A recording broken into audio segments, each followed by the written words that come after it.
What's going on, Packers Nation? Welcome into our Pack-A-Day live chat for tonight, 7 p.m. Central Time on Tuesday, June 3rd. Of course, we had Packers OTAs earlier today. We're going to be breaking down some of the key things that happened at OTAs and then, of course, answering all of your wonderful questions as well.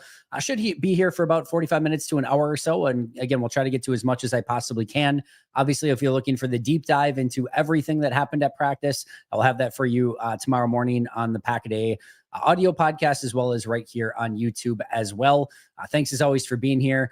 We'll start with some of the just kind of key takeaways, and then we'll get to your questions kind of after that. From a just attendance standpoint, Quay Walker was one that was out today.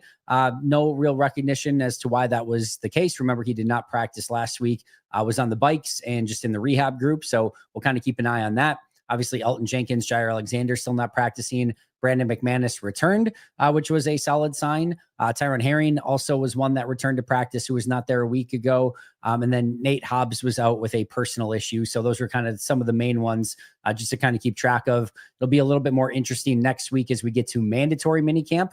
We had the report, obviously, from Matt Schneidman last week that Jaire Alexander planned to attend mandatory minicamp. So that certainly is a level of interesting.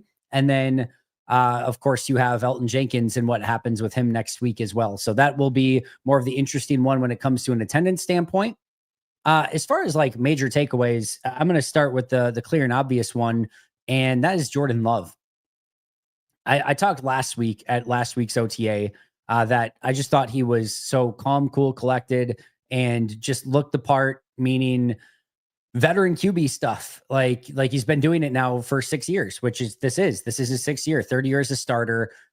I would argue that he's got better every single offseason in not only his mechanics, his accuracy, but more importantly, his understanding of the offense. This was a quarterback who looked in complete and total control of the offense for the second consecutive OTA. Is it at a slower pace? Absolutely. For the most part. Is it with pads on? It is absolutely not. Is it everything that we should take away from this? And Jordan Love has arrived and he's the greatest quarterback of all time? No, nothing like that. But it's certainly better than the alternative of he came out for 2 OTAs and looked like complete crap. We would definitely be talking about that if that were the case, right? And it has been the exact opposite. He has looked fantastic through 2 OTA practices. Not sure what more he could do. Capped the 2-minute drill today, going 6 of 7 in the 2-minute drill. The only incompletion was a throw to Matthew Golden, which, while it was overthrown, it was sort of one of those that was like a overthrow / throwaway of like, hey, Matthew Golden's down there. There's nobody past him. It's tight coverage. There's nowhere really to go with the ball. I'm going to throw it deep to him. If somehow he gets under it, awesome. If not, it's just kind of acting as a throwaway in this situation. So it wasn't anything, again, that was a real negative. Completed literally everything else, including a 30-plus yard touchdown to Jaden Reed with the game on the line, down by 7 in that 2-minute drill over Kalen King. Jaden Reed ran a great route, beat Kalen King pretty easily. Love put it right on him. Game potentially like tying touchdown, but Green Bay goes for 2, or the offense goes for 2. I guess every side is Green Bay technically. Offense goes for 2. And Dobbs from Love on a little slant for the 2-point conversion in the win. A precise 2-minute drill from Jordan Love, capping it off again with a touchdown and a 2-point conversion for the win. One play in particular that I want to point out on that drive, though, if you're just watching it naked eye, not really paying close attention to it, probably doesn't look like much. It's like a 9 or 10 yard out, maybe to Matthew Golden. Pretty nondescript, right? Jordan gets up to the line. There is a play clock in this. This is a real, they're going through an entire situation like it were a live situation, despite, again, no contact and no pads, right? But they're actually going pretty much 100%, at least when it comes to running the routes and things like that. Play clock is ticking down. It's probably under 10 seconds. And Jordan Love gets a tell from the defense that they're going to be bringing a blitz. Also gets a tell that they're going to be in man coverage. And he recognizes that tell. He recognizes the blitz. He brings Luke Musgrave in, who is split out wide, brings him in as an extra protector, gets him lined up, checking the clock again, calm, cool, collected again as usual. And the clock's ticking down. Make sure everyone's got their rights right and everything like that. Gets the play corrected at the line of scrimmage. takes the snap with about 3 seconds left on the clock. Matthew Golden wins his out route, man-to-man coverage pretty easily. Love puts it on him, 10 to 11 yard completion or somewhere right around there. Not only that, but you get the completion, you get out of bounds. If think back to Jordan's first start as a starter, right? Where all these blitzes were coming. He had no idea what to do with it, no answers to the test. And Matt LaFleur took a lot of blame for that, understandably, but didn't know what to do in those situations. 2-minute drill, game on the line, down by 7, and they're bringing a blitz. Jordan recognizes it, brings in an extra protector, gets the routes corrected, and then hits Matthew Golden on a 12-yard out for not only a completion of not only a first down, but out of bounds as well. It doesn't look like much in the box score, even of an OTA practice. It doesn't look like it's certainly not as sexy as the 30-yard completion down the field to Jaden Reed for the touchdown that gets them in the end zone with an opportunity to win it at the end. That's going to take the headlines. But for me, watching how he was able to make those checks at the line, get everyone aligned, and just make a nice, simple, easy 12-yard throw for a first down out of bounds, that's exactly what you're looking for from your quarterback. And through 2 practices, one pass today that maybe could have been in that dangerous category. I forget which receiver. I didn't catch which receiver he was trying to go to. It was like a little comeback route on the outside, and he was trying to get it over. Did not see Edgerrin Cooper in the flat, or either that, or he saw him and was just trying to get it up and over him. And I would not say it was an interceptable ball, because even Edgerrin Cooper, for the freak that he is, could only get it high enough and enough, just height on it to bat away the pass. Never really a threat to be intercepted. But I don't know if he saw him or if, again, he was just trying to get it over him. Jordan Love learned very quickly that Edgerrin Cooper is a freak and he's everywhere. It was a great play by Cooper. But that would be the one play that was even remotely kind of in harm's way. And it wasn't really, again, there was no chance of it getting intercepted, in my opinion. Outside of that, hasn't thrown any other pass that was even remotely interceptable. There was one pick today. I think it was Love at quarterback. I didn't catch it, but that did unfortunately go through Dontavian Wicks' hands and then right into the hands of Kamal Haddon. They were going about 50, 60% on that particular play. I don't know if the pace of the ball caught Wicks off guard or whatever the case may be. Wicks still should have caught it, goes through his hands. And of course, it being Dontavian Wicks and the struggles that he's had with drop passes, it's going to get magnified even more, but bounces right off his hands, goes right to Kamal Haddon. So he did technically, I think it was Love. I think that is technically an interception for him, but clearly not his fault. Outside of that, he's been nearly flawless and just putting the ball exactly where it's supposed to be. Had one incompletion in the 2-minute drill last week that maybe could have been a better ball, but again was kind of in that throwaway category. One ball in like 7-on-7s that was behind Romeo Doubs. Romeo still could have caught it. Just unfortunately could not come up with it. That was again last week. And then today, the one pass that Edgerrin Cooper batted away. But outside of that, has just been, like I said, pretty darn flawless in his execution, and also just going through everything, knowing where to go with the ball, knowing what windows he can fit things into, taking his checkdowns when he needs to take his checkdowns, but also finding those deep balls down the field and then having the accuracy and precision with them as well. So as you can tell, very, very excited about where Jordan Love has been through these 2 practices. Doesn't mean anything in the grand scheme of things from how he plays in regular season and when the live bullets are out there and teams are trying to specifically stop him. No, it doesn't. But like I said, it's certainly better than the alternative where he would come out and look like crap for 2 days of these first 2 OTAs that were open to the media. So very, very happy. And then Matthew Golden's another one that I'll talk about as well. Same thing really as last practice. And just what I'll say here, again, there's no 40-yard completion, anything like that, but caught multiple passes, worked with the ones for the entirety of the day.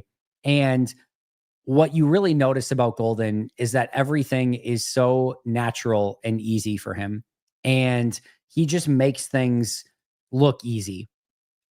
Everything that he does, from just plucking the ball out of the air to the routes that he runs to catching the punts, catching the kick returns when he had the opportunity to do those things, everything just looks natural. It looks like he was born to do exactly this. And it's something I talk about from time to time at corner. And it's certainly something I talk from time to time at receiver as well. You almost have to have that innate ability. I don't want to crown anyone, especially at this point or anything like that. But what I will say is I'd be pretty surprised if, maybe it's sooner than this, but in 3-4 years, if we're not talking about Matthew Golden as one of these beautiful, gorgeous route runners that just has a rhythm and a timing and a precision and a flow and all of that to his game. Because you can see already the signs of it in OTAs as a rookie. It's all right there.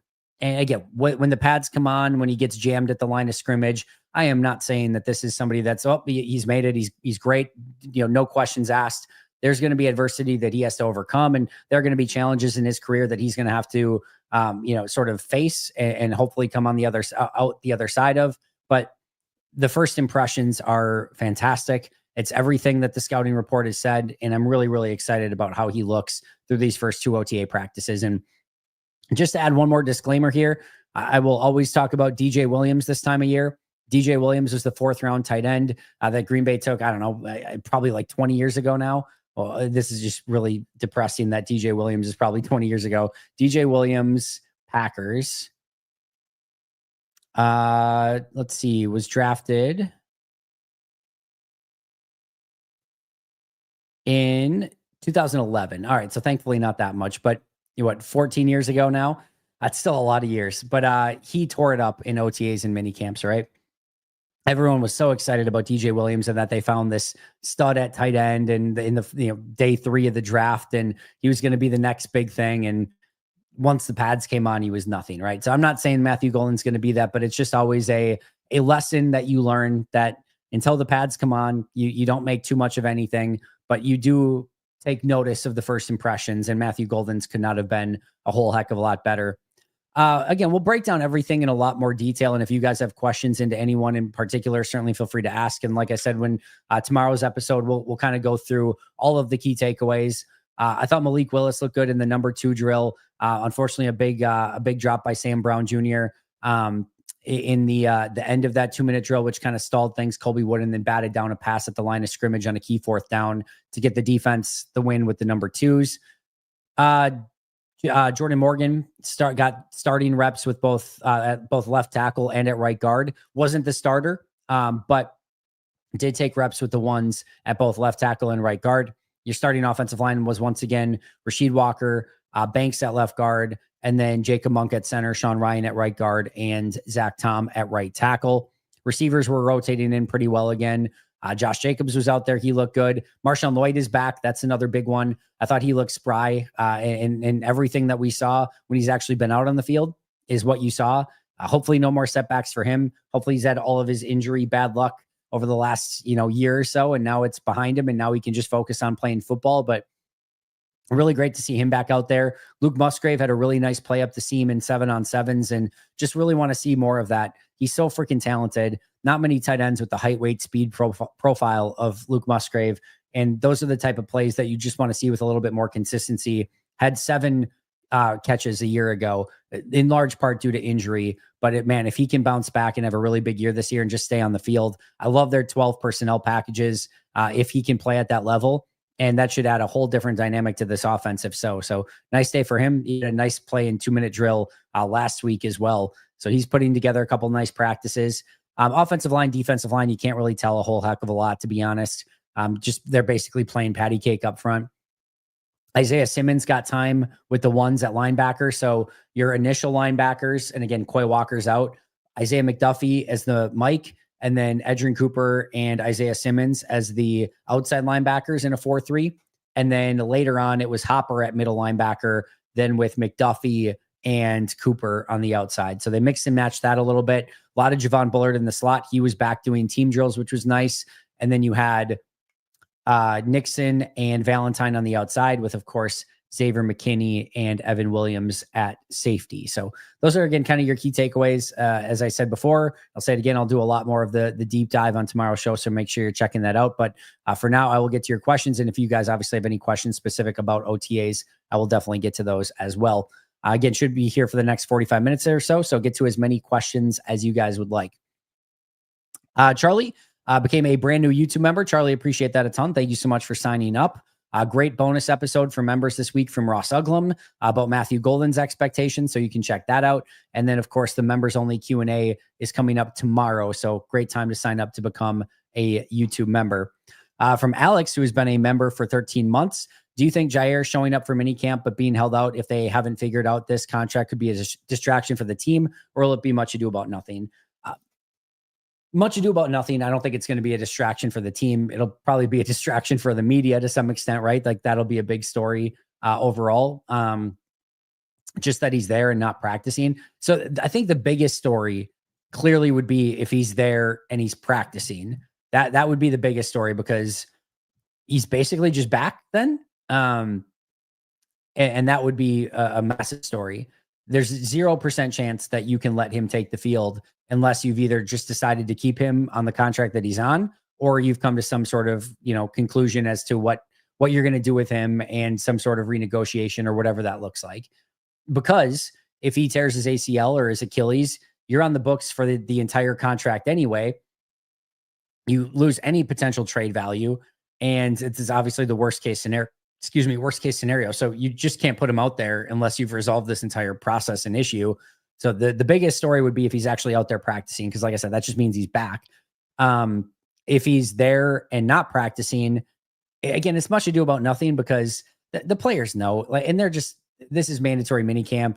They're there to go about their business and do their jobs. The players that get interviewed in the interview room that day are probably going to get asked about it to some extent, but it is just kind of what it is. It doesn't really change the calculus on where things are at. It just means that they still haven't come to an agreement on anything, that he showed up to mandatory minicamp because otherwise he can get fined for not showing up, and probably has some incentives included in that as well. And it just is, again, probably mostly a nothing burger. If he doesn't show up, that's somewhat interesting as well. But I think the only way that it's a real story is if he's there and if he's actually practicing. But no, and I don't think it's a distraction. As time goes on and it gets to camp and things maybe a little bit more, but no, I don't think for the players that are out there, I don't think it's going to be a big issue one way or the other. All right, let's get back to Go Pack Go, or Go Pack, who came in at 1239 today. Wouldn't it be a better idea for it to be Walker, Banks, Ryan, Morgan, Tom for the O-line with Jenkins out? Yes. However, and they did go with that line as well for a portion of the day. So there was a piece of that. I think what they're trying to avoid is to put too much Sean Ryan. So they're not playing a game today, right? Go Pack. If they were playing a game today and Elton Jenkins were out and this was the best, this would be their best five, right? I don't think Jacob Monk's out there. I think you would see Ryan at center and then Morgan at right guard. This five would be the five that they would go out and play a game with if Jenkins wasn't there and they had to put a starting group together. I think what they're trying to avoid is Sean Ryan spending too much time at center when they know Elton's going to occupy that space all year, assuming that he's healthy. They want to cross-train Sean Ryan, but Sean Ryan still needs to practice at right guard because that's where his primary position is going to be all year. So knowing, again, that Jenkins is just going to be your primary center, and even in like a pinch where like Jenkins goes down for like a handful of plays or something, they probably just bring Morgan in rather than doing a ton of reshuffling. If it's a longer period of time, then they probably move Ryan over and get him, set up at that point. But I think they're just trying to avoid Ryan spending too much time at center when that's clearly not going to be the position that he plays for the majority of the season, assuming that Elton is healthy. Well, we know now why Kenny Clark, yes, thank you for bringing this up, had the bad year this year. He was hurt since week one. Yeah, that week one game against Philly last year in Brazil certainly took a toll on Green Bay, with Jordan with the MCL injury. And now we learned that Kenny Clark had a foot injury that happened in that game that he had to have surgery on in January, and that Kenny said affected him quite a bit last fall. It makes all the sense in the world now that you put the pieces together. And this is something that I always talk about of when you're talking about players struggling. Sometimes it has a lot to do with injuries, and sometimes we don't always know the full story. This might be a spoiler alert for some of you, but yes, teams do try to hide this stuff as much as there's a reason why Matt LaFleur is extremely vague about injuries and doesn't answer any questions about it. And just anytime he's asked, he's like, the injury report will be out on Friday. The injury report will be out on Friday. The injury, it's just a broken record, right? Teams don't want this stuff to get out. They don't want other teams to know that Kenny Clark is dealing with this stuff. And, the league could probably, maybe look at the injury reports and things like that with Kenny if they were transparent enough. But Green Bay is not, guilty here in anything that every other team isn't doing. And a lot of times when you see a player that maybe didn't live up to expectations on the season, just know that there's a good chance that they are probably dealing with something in some real way that we might not even know about. And Kenny Clark was certainly that way. Now that we know it, with the foot injury a year ago, from a good news standpoint, is it wasn't just, age or reps or whatever catching up with Kenny. You had a legitimate issue. And if he's back healthy this year, Kenny's always been good when he's been out there. Like last year, and even last year, he wasn't bad. He just was pretty average, like pretty nondescript. It wasn't good. It wasn't bad. It was just, he was there. And that's very different than the Kenny Clark that we're used to. Kenny's always good, like always, always good. So if this is just the foot injury affected him last year and now you get good Kenny back this year, that's going to have a pretty big impact. I mean, this is a player that has the ability to be an impact player still, and just one sack this past year. Now we kind of know why. So Chicken, I'm glad that you brought that up. And yes, that was one of the key takeaways, not from practice, but from after practice when Kenny met with the media. Alex, new member. Thank you so much for signing up, Alex. Appreciate you a ton for that as well. If anyone else wants to sign up, join the party. It's a great time to do so. Let's see. I've heard Golden moves different and seems like the real deal. Is there any chance he's going at 90%? No, Randy. He's, I mean, it might look that way just because he's fast, but there's some different pacing that different players get down. Matt will get after players if they're running at the wrong pace and they're doing what they're not supposed to be doing. So now I don't think it's anything like that. And, listen, even when they do go a little bit more up tempo, right, in some of the 2-minute drills and things like that, again, you can see the difference and it's apparent. So I'm very excited about Golden and what I've seen so far, but we'll know a lot more once the pads come on and we start going a little bit more towards 100%. What portions can and cannot be photographed, recorded by the media? Wish I could watch some of these 7-on-7s from today. You can pretty much know that there is never a situation in which a 7-on-7 or 11-on-11 or a 2-minute drill or any special teams drills are open to be videotaped or recorded by the media, even photographed by the media. Over OTA so far, and I would expect it to be similar for minicamp. The first 3 periods were the only periods that were allowed to be videotaped today. Those periods included stretch and then individual work, and that was it. And then during one of those periods, there were special teams drills that were being done, and you could not picture or photograph or video those periods because again, it was special teams. So 7-on-7s, 11-on-11s, any teamwork, any walkthroughs that are doing team sort of work, or any special teams drills are completely off limits. And it is only warm up and then usually the first 2 individual drills. That's it. So, and when I say individual, it might be like you might see a quarterback thrown to a wide receiver, but it's just a line of wide receivers. There's no formation stuff given out. There's no checks. And they're not going full speed. It's just, they're basically like warm-ups, right? So that's what we're talking about. That's all we're allowed to do. And anything else, obviously, and you can get your credential taken away by videotaping that. So it's unfortunate. I would obviously love more access. I'd obviously love the ability to record more of that stuff, but it's just unfortunately not a possibility based on what the Packers allow and do not allow. And that's what it'll be for minicamp. That's what it'll be for training camp. You're going to have to rely on Big B or somebody in the stands that's capturing random videos if you want that sort of stuff, because from a media standpoint, it's just completely disallowed. And again, if you do it, you're going to get your credential pulled. So you're not going to see it from anyone that's credentialed. That's for sure. Most State of Minnesota said, I'd sign up again if I could. Worth every penny. 21-month member, Hall of Fame member, nonetheless. And I believe our very first ever Hall of Fame member, Most State of Minnesota. And I appreciate you a ton. You do more than enough to support the channel, but I appreciate you a ton. Autumn coming in with the super chat. Thank you so much, Autumn.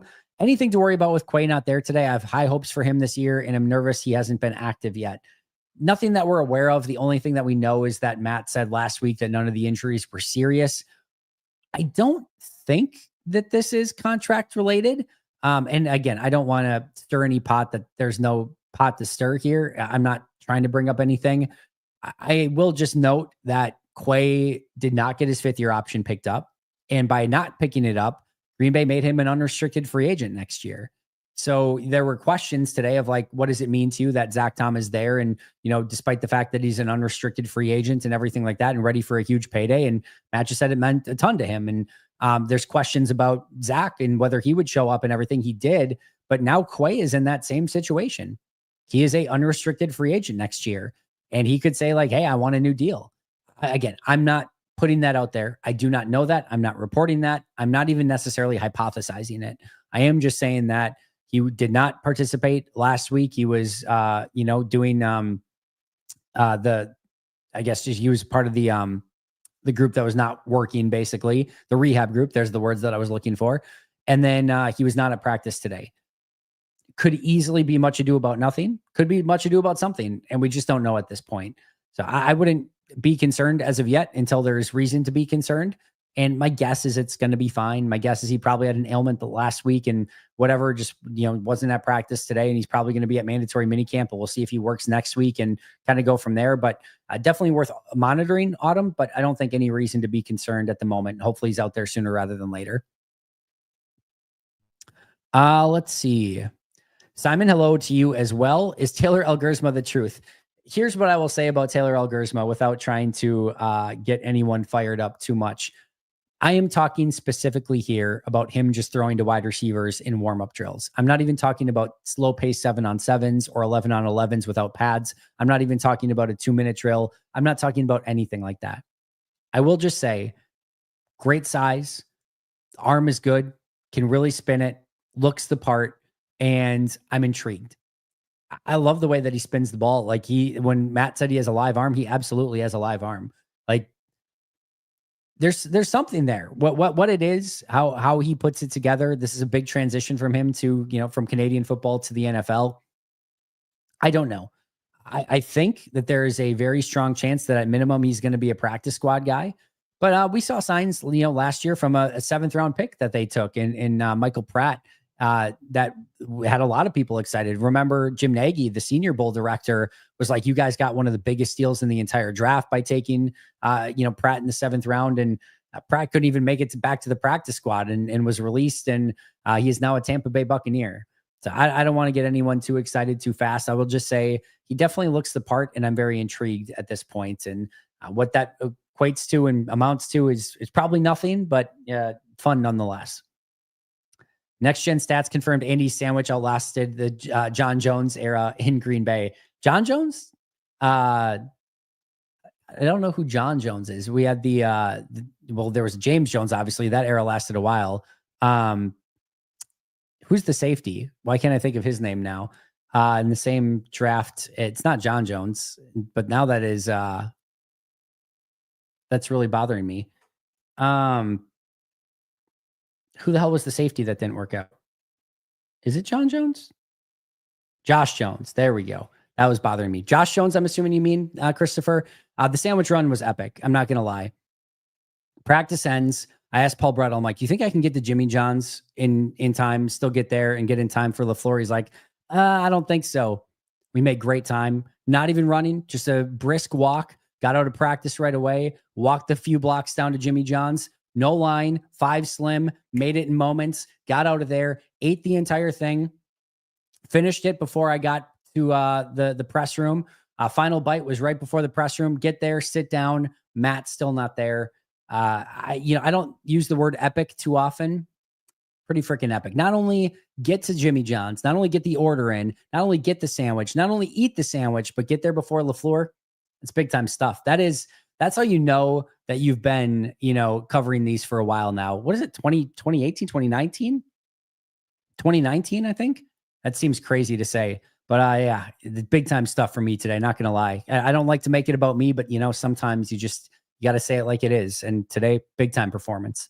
Why does a player like Trey Hendrickson say he's willing not to play any games? Okay, so you play the season, you lose 14 million because you aren't paid enough. You don't play, you lose 30 plus million. I don't get it.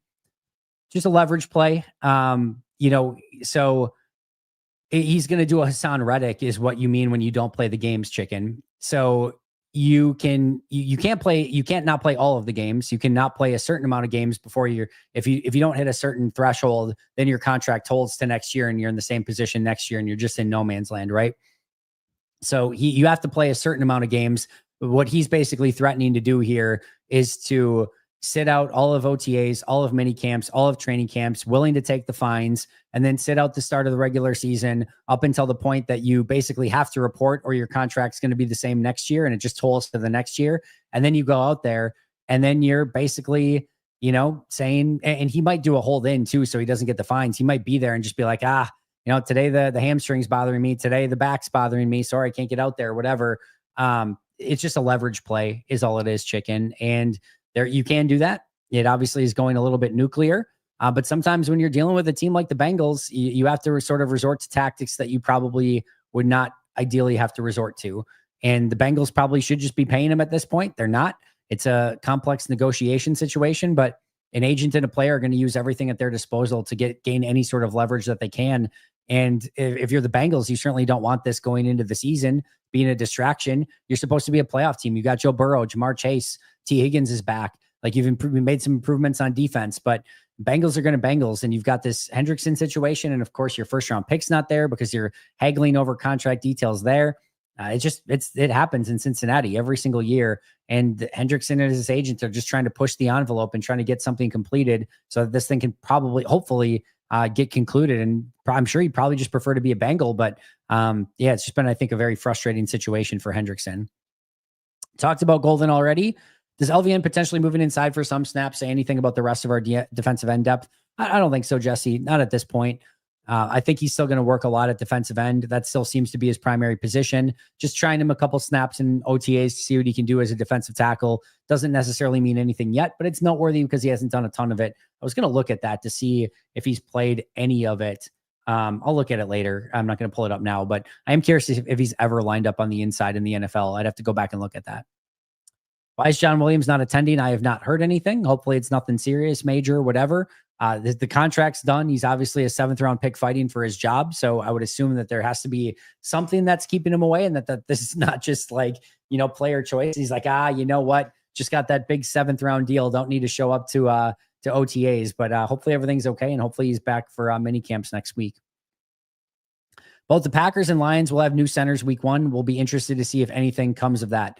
Yeah, definitely noteworthy. And I think it's going to be much better for Green Bay than what it will be for Detroit. Losing Ragnow. Ratledge could be good, right? Glasgow, we know what he is, but that's still a massive loss for Green Bay. I think it's going to be a huge upgrade going from from Josh Myers to Elton Jenkins. So I think that's a win for Green Bay in both of those scenarios.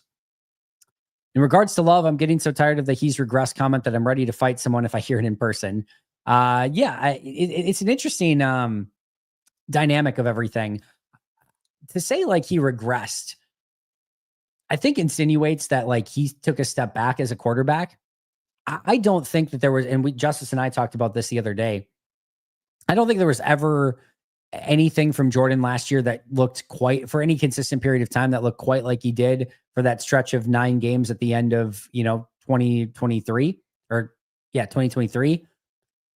We all just be very clear and obvious that the injuries and the lack of practice time was the reason for that? I mean, I can't say it unequivocally. We don't know 1,000,000% for sure, but it clearly played a massive part in that. And he still had a solid year.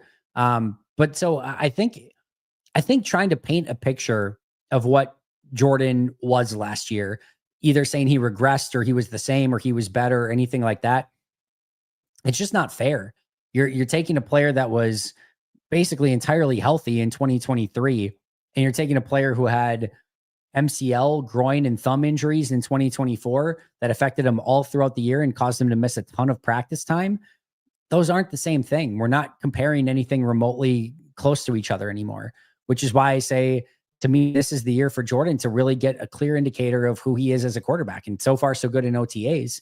But I can't take anything verbatim, good, bad, ugly, or indifferent from what we saw from Jordan this past year. So I will clearly say, I don't think Jordan's year in 2024 was as good as what we saw specifically in the second half of 2023. I think it's very clear and obvious there are reasons for that, but we will find everything out in this season, assuming, and knock on wood, that Jordan stays healthy this upcoming year. I have more trust in Elton than the Detroit guy. Me too, Ben. Same here. Who's looking the best? We kind of went over some of that already, but definitely we'll break it down a little bit more tomorrow, Jeremy, and kind of our full recap. And I wouldn't even necessarily say like who's looking best or who's looking worst.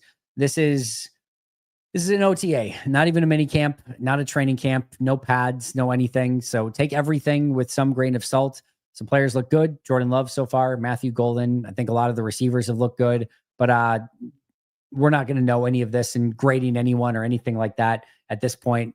A lot of ball game left, as Aaron Nagler would say. Long way to go. We'll get a better indication in camp, but we all get excited throughout the course of camp and OTAs and mini camps, and then you're not going to know who's good and who's not good until we get to the actual season itself, and we'll learn a lot against Detroit week 1, and then as the season progresses from there.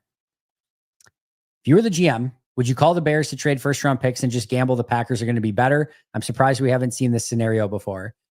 I don't know why the Bears would say. I mean, nobody's saying yes to it because you're basically just gambling and on your own success versus another team's success. It's an interesting concept, but I don't like. Yeah, I don't know how you even remotely get to that conversation. It's a unique conversation. Like if I could see like McVay, I mean, if McVay and LaFleur had like full autonomy and just like almost like betting each other of like, hey, let's swap first round picks before the season. I bet our team's better than your team, and like them betting, like that would be fun. But you just can't do it because it's GM malpractice. If you trade away your first round pick in that scenario, even in a Rams Packers scenario, right, where it's pretty close, and Matthew Stafford goes down with a torn ACL in week 1, and now you've got the Packers first round pick instead of your own, you're just so beyond screwed in that situation. So it sounds fun in theory, but you just absolutely cannot do it. Man, I hope Love and Reed or Golden or whoever can do things easy like this connection. Yeah, like they're obviously like, oh, Joe and Chase, sure, like that would be great. But listen, Jordan and the receivers, they're going to continue to grow together. I'm really excited to see what this wide receiver core can do in 2025. But hopefully there's a lot of growth. And I think just if Jordan can stay healthy and be out there for practices alongside the receivers, I think that will be something that really is beneficial for everyone and just gets them on the same page, playing with a little bit more rhythm. Hello, Jennikerd. I don't know. Yeah, not sure where we're there, but hello. Thanks for being here. Autumn, good to see you. Good evening to you as well, Jay Western. Not a training camp question, but what's the story on how the Pack-A-Day podcast came to be? We did go over this just recently. In fact, I think maybe in this same episode a week ago, or at least recently. So I'm not going to go over it again. I think there is actually an episode out there somewhere on the YouTube channel that breaks this all down, or at least how I kind of got into everything. You can find that out there. Long story short, basically started a very small blog, went to a slightly smaller blog, or slightly larger blog, but still very, very small. Went to Cheesehead TV, started writing for Cheesehead TV, eventually started Pack-A-Day podcast, basically sent an email or a text or tweet out to a bunch of people. 200 people responded, narrowed it down to about 25, started a daily podcast, 365 days a year. We've been going now for a ridiculous amount of episodes, parlayed everything into Pack Report, being credentialed there, then started the YouTube channel a little bit after that. And then the rest is kind of history. So it's a lot more complicated than that, but just went over this recently. And like I said, there is an episode out there if you want to find it. I'm sure I'll go over it again at some point, but just the fact that I did it over the last couple of weeks, I don't want to have everyone sit through it again. All right. But Kenny was still roughing through it, which I appreciate. Hopefully he'll have more health this season. I totally agree, Ben. Kudos to him for playing through the injury, doing everything that he could, and hopefully better health for him in 2025 and beyond. Best food to get when visiting for a game, 3-day trip. Yeah, there's multiple places. Play Bistro is one of my go-tos. Chives as well. They do oversalt things a little bit, but I still do love the atmosphere, and the drinks are phenomenal. Same thing with Play. Something close to the stadium, Hinterland is awesome. Love the old fashions. Love the Door County Cherry wheat beer, and then they've just got good food as well. Their crispy chicken sandwich is my favorite. I like all crispy chicken sandwiches are pretty good now. Theirs is the best that I've had, period, bar none to anyone's. It's phenomenal. If you want pizza, Rustique Pizza in the Howard area, yeah, those are some of the go-tos that I very much enjoy when it comes to food. So hopefully that helps out a little bit. Too many players crying over their deals. Yeah, I just don't see it the same way, SDN 40. I think these players do everything that they can to fight tooth and nail to have, put their bodies on the line and be in positions to get big contracts. And your first contract is a nothing contract for the vast majority of players. And I don't say nothing. I don't want to make it sound like $1 million or whatever is nothing, but in the scheme of things, from an NFL lens, it is, it's nothing. Like players are trying to get a 5-8 year career that's going to be able to last them basically the entirety of their lives. They're trying to make enough money because this thing does not last for long in the NFL for, again, the vast majority of players.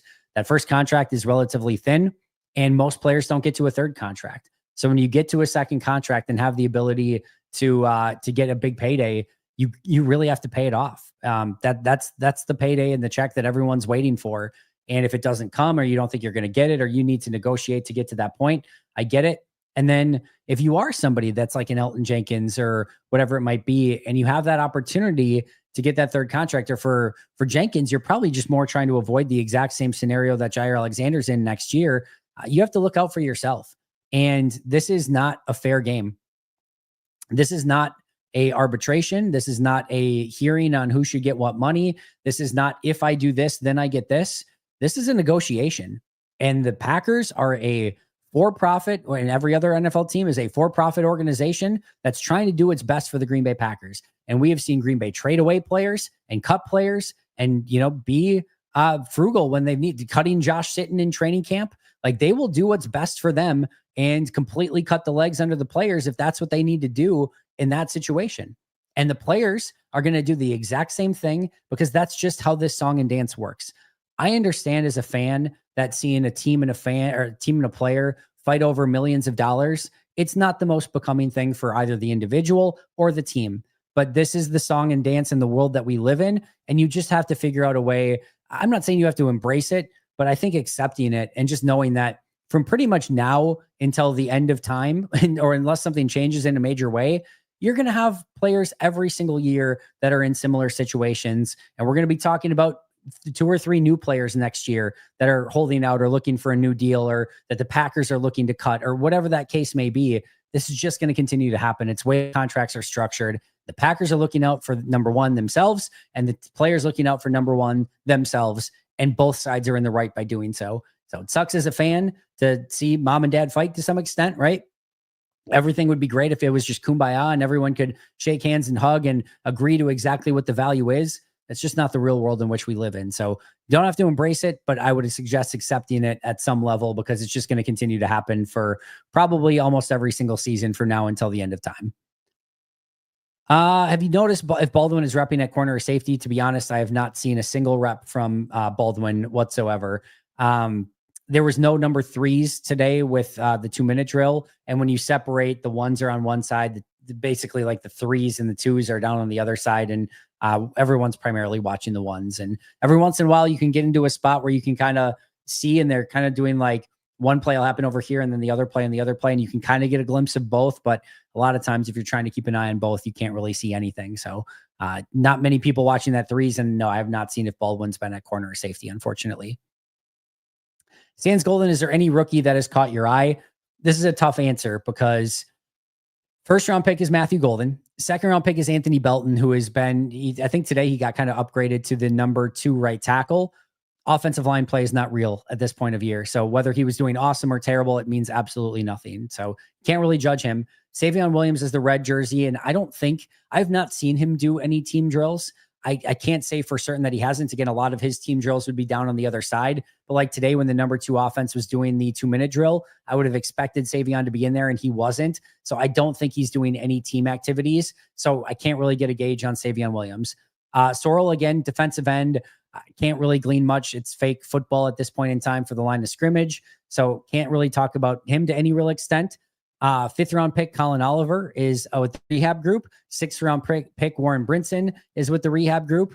Micah Robinson had a nice pass breakup in the 2-minute drill, which is the only time I had the opportunity to see it, because he was down on the other side working with the 2s and 3s. Didn't get to see much of that on either last week or this week. And then John Williams isn't at OTAs. So there's not much to glean at this point other than what Matthew Golden is doing. In and of itself, that's probably not a great start for the rookie class. But again, Belton and Sorrell are the 2 that are just really tough to tell at this point. And again, with Savion not doing team drills, 2 guys that are on the rehab group and one of the guys that is not there, it just makes it tough to have any real commentary on the rookies outside of Matthew Golden. Do you think Isaiah Simmons could make the 3-man roster? Absolutely. In fact, if I were putting together a 53 today, I think he makes it. I was talking to Marcus Eversole, 107.5 The Fan in Green Bay along the sidelines. And he's like, there's not 3 or 4 players on this team that are more fit and just more look the part than what Isaiah Simmons does. He is tall. He is fast. He, again, is chiseled. Like, he's just a specimen. And that hasn't exactly translated to the football field, specifically on defense in his time in the NFL so far. But he is If you're just lining up all 90 guys on the fence and you knew nothing about any of them, I'm pretty sure Isaiah Simmons gets taken in like the first 5 or 6 picks. That's just, again, how he looks out on the field. So I think he has a real chance. And then the fact that he is probably one of their best special teams players as well will bode well for him on a team that doesn't have a lot of those primary special teams guys. So I think he has a real chance to make the team. Absolutely, Ben. So gold-ish for Golden so far. How about Savion again? Red jersey. He did have a double catch in the individual drills today. But outside of that, not much to glean from Savion so far. Yeah, Josh Jones, thank you for all of you who were covering for me. John Jones did succeed Bob Harlan. You're right. That was a very small era. Thank you, Christopher, for reminding me of that.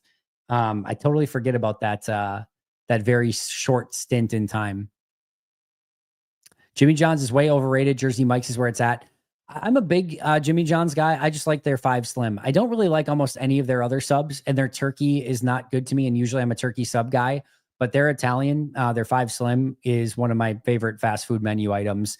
And the fact that it's like $6 for a sub, and literally they make it in like 30 seconds, and I can just literally be like 5 slim card, and they hand me the sub, is pretty sweet. I've gone to Jersey Mike's 2 or 3 times, and I haven't found a sub that I've really enjoyed yet. No disrespect to Jersey Mike's, but I kind of want to keep trying it because it feels like something I would really enjoy. I'm not a big like oil and vinegar guy though, so I'm just, maybe it's not for me, but I'll give it a try again sometime. But my 2 or 3 subs that I've gotten from there were nothing to write home about. And like I said, Jimmy John's, I kind of am a 1 sub guy only, just a 5 slim. That's it. Not really anything else I like on the menu, to be honest.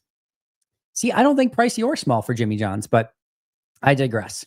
Yes, 12 inches for 37. Subway is just out of control. I always wondered as like a kid when you're like, your parents would be like, I used to get a hamburger for a nickel, or like, I could get a milkshake for 10 cents. I always wondered like, what would my thing be growing up?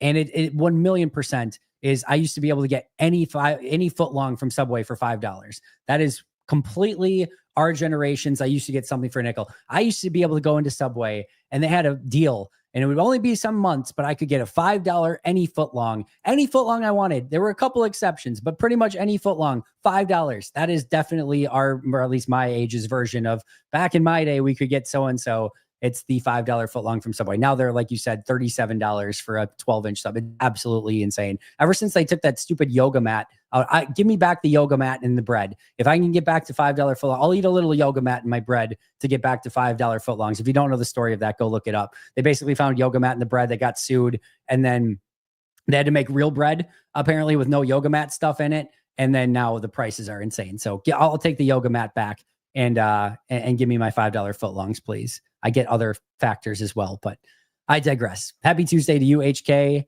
I have been to Canada, went last year, went and saw Banff, which was unbelievably gorgeous, Lake Louise, and then just that entire area. Loved it. And then went to Vancouver, did complete the grouse grind in Vancouver. For somebody that never works out and sits in a podcasting chair, the fact that I finished the grouse grind at the elevation and just climbing the entire time is remarkable, but I did it.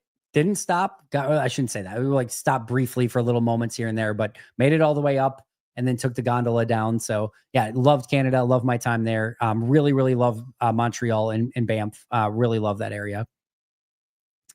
LVN 20 snaps at D tackle last year, 4 as a rookie. Thank you, Fred. Appreciate you, my friend. Why is Savion Williams in the no contact jersey? I don't know that we know the injury. Somebody had mentioned that there was a shoulder injury at some point, but I haven't confirmed that, and I'm not entirely sure why. But I don't ever really necessarily care from a red contact or no contact jersey, just because it just means you have to be a little bit more careful with them. It's a non-contact practice anyway, so to me, it's kind of much ado about nothing. If it continues like all the way through training camp, that's a story. But him wearing it in OTAs and mini camps is a pretty nothing burger at this point for me, excuse me. But Love won't use that crutch much, which I also support. No, he expects the best from himself regardless of anything, and I absolutely love that for him. Do I think Jacobs gets more or less carries this season, assuming healthy? Less. I think they probably recognize that while he can handle it, it's probably not the ideal situation. I think Jordan being banged up last year forced them to kind of lean on Josh a little bit more. I think Marshawn Lloyd being banged up last year forced them to lean on Josh a little bit more. I think if Jordan's healthy and Marshawn's healthy, I think that gives you a great speed change of pace back to spell, Josh Jacobs in those situations. Plus, of course, you potentially have Emmanuel Wilson and Chris Brooks as well. And then just with Jordan being healthy, I think you see the pass offense be a lot healthier and a lot more efficient, which again allows you to be a little bit more, just I think, playing pass and run equally and a little bit more unpredictable. So I think less would be my guess, but he certainly can handle the workload if you want to continue to give it to him. I'm with you, Ben. Hopefully more Benjamin. Would be nice to have him to throw in Saquon as running back one. I don't need Josh, trying to be running back one. I want him healthy come playoff time. And I want this team to be efficient in all phases of the game. Play action, rollout, bootleg, running the football, throwing deep, throwing intermediate, throwing short. I want this offense fully humming with anything that they want to do. I want it fully humming with Marshawn Lloyd at running back, Emmanuel Wilson at running back. So I want Josh Jacobs fully healthy come playoff time and with a full tank of gas. I don't want him running on fumes. I don't want him beat up and banged up. I don't want him to have to carry the offense the entire season. I want it to be balanced is what I'm really looking for. And I want him fully healthy, fully ready to go to carry this team, hopefully at Lambeau Field in January and February, and then let that big offensive line and Josh Jacobs cook come that time of year. Savion Williams in no contact jersey because the team only had red 83 jerseys. That'd be pretty amazing. Thing is, Joe and Jamar have been playing together like for a decade, maybe dramatic. Fair enough. Door County Cherry Wheat Beer, sign me up. It's phenomenal. It's absolutely phenomenal. I have had Carry the G, very good beer. They do a great job with that as well.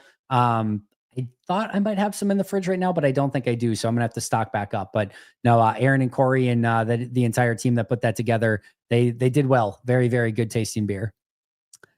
Do you plan on having any new Q&A meetups in Green Bay this August? Autumn, I hope to do so at some point. I haven't put anything into work yet. I will definitely do something during camp and maybe during like opening weekend or something like that as well. So I'll do something. I just haven't put much thought into it at this point. I feel like there's still a lot of time left. I get now that there's not these next, I mean, we hit the doldrums end of next week. So I think Thursday next week's probably going to be their annual bowling activity or whatever, where the last practice will either be Tuesday or Wednesday. That's open to the media next week. And then from that until training camp time is the true off season. So I'm going to try to relax as much as I can in there. Of course, still bringing you guys an episode every single day. And then we'll still do members Q&As every week. But the little relaxation time in there, but I haven't had the time to really think out any sort of Q&As or anything like that at the moment.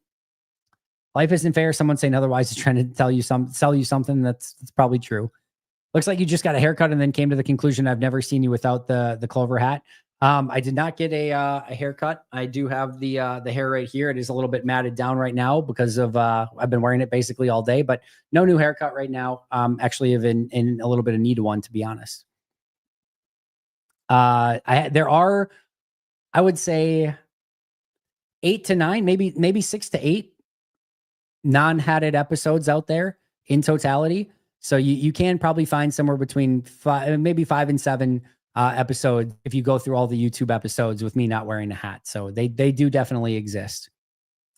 I believe he is. I haven't heard anything. I don't believe it was injury related. I haven't been able to confirm that, but whispers and rumors were that it was not injury related. I'll just put it that way, but I can't confirm anything. I mean, the best subs are Publix subs, but we don't have a Publix in Green Bay, unfortunately. Taco Bell boxes used to be $5. Very true as well. 37 plus tip. Andy or him. Thank you, Keontae. Appreciate you.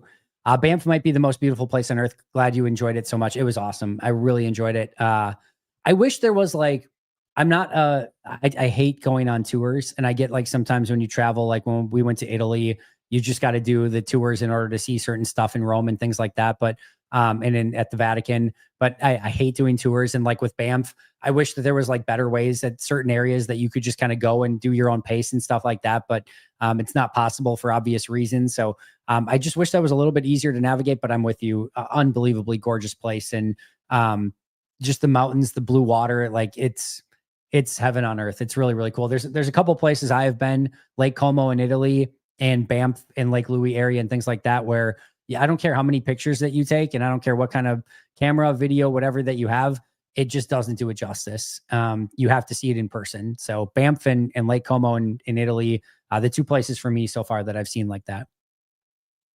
I told you the Packers signed two of Watson, Reed, Wicks. Who would your two picks be? I would probably say Reed and Wicks, just because I don't necessarily trust the Watson injury issues. I think Reed's going to be really good for a long period of time. I trust him a lot. I think the drop issues last year will go away. I don't foresee that being a long-term issue. And Wicks is just going to come down to whether or not he can catch the ball more consistently and play with that level of confidence that he needs to. He's a really good player. Just need to see it down in and down out, game in and game out, and just catch the dang ball. But I would probably go Wicks and Reed. Reed's a no-brainer for me. And then I would choose between Watson and Wicks. And if you wanted to make the argument for Watson, I would absolutely hear it. And I think if they both have a big question mark, right? Watson's injury issues, Wicks' drop issues. Just which one do you think is going to be the more likely one that they're going to be able to overcome it? I would probably go Wicks just because I think he ends up being a little bit cheaper as well. But if you wanted to argue Watson, I'd have no problem with it whatsoever. Late, but arrived on time to learn something new about yoga mats and bread. Beyond that, I'm sure that this has been asked already. How did Sorrell and Oliver look? Getting real excited for Oliver. Oliver was with the rehab group. He did spend a little bit of time working with the walkthroughs on defense, but he was a rehab group player, didn't really practice for the second consecutive week. And again, Sorrell is defensive line stuff, which isn't real at this point of time, this point of the year. There's no contact really. They're basically just playing patty cake up front. It's a little bit more than that. But you can't bull rush. You can't do twists and stunts. You can't, it's just not real football. So nothing I can glean from Sorrell at this point in time. Evan became a new member. Evan, thank you so much for that. Appreciate you a ton. Always, you hear it here first. Catch 22 merch on the way. Catch 22, the golden era, the golden years. There's a lot that you can do with Matthew Golden as well. So the number, the name, it's all going to fit together perfectly, and hopefully just becomes a stud and everyone remembers the name and the number together. Please start peddling the nickname, the Battleship, for Tucker Kraft. All right. I don't hate it. Grand Canyon is like that too. I've not been to the Grand Canyon, but I can imagine that would be the case. Lake Como is absolutely it, big time. Antigo, Wisconsin reminds me of Banff. Not sure I can go quite that far, Benjamin, but Antigo's got its plus sides. Andy isn't joking. Banff, Lake Louis is amazing in both winter and summer. We know there's only one place for which that's comparably true. Fair enough. 600,000 people went to Green Bay over the 3-day span, and saying that's not totally true. There were 200,000 people basically at the draft each day. Many of those people were the same people day 1, day 2, and day 3. So there were not 600,000 individual people who attended the draft. There were 200,000 people per day on average, totaling 600,000 people in attendance over a 3-day period of time. So not 600,000 unique individual people coming to the draft over 3 days. Still, makes you wonder if they'll host other events in the future, if they want to put those numbers to the test. Travis Kelce's girlfriend. Hey, if Taylor Swift wants to come and play in Green Bay, I would be 1,000,000% all for it and will absolutely be in attendance. All right, friends, looks like that is going to do it for all our questions. We were going to be right about around an hour today, which is exactly where we're at. I'll break down everything from OTAs today in tomorrow's episode, so keep an eye out for that. If you haven't checked out Justice's episode with me today, awesome, just talking ball with him. Ross Uglum also had a bonus episode for members that's out there. A lot of great stuff. You know, we're going to have you covered 365 days a year. Check out those memberships if you haven't done so already. Make sure to like, subscribe, comment. If you check out the audio podcast, give those 5-star reviews as well. Appreciate all you guys. Thanks for being here tonight. Members Q&A tomorrow. And then not sure on the exact time. We're going to do some happy hour on Friday. I think it's going to be probably closer to like 1:30 to 2:30, somewhere in that range, but I'll keep you posted on that as well. See you guys soon. But until next time, and as always, go Pack Go.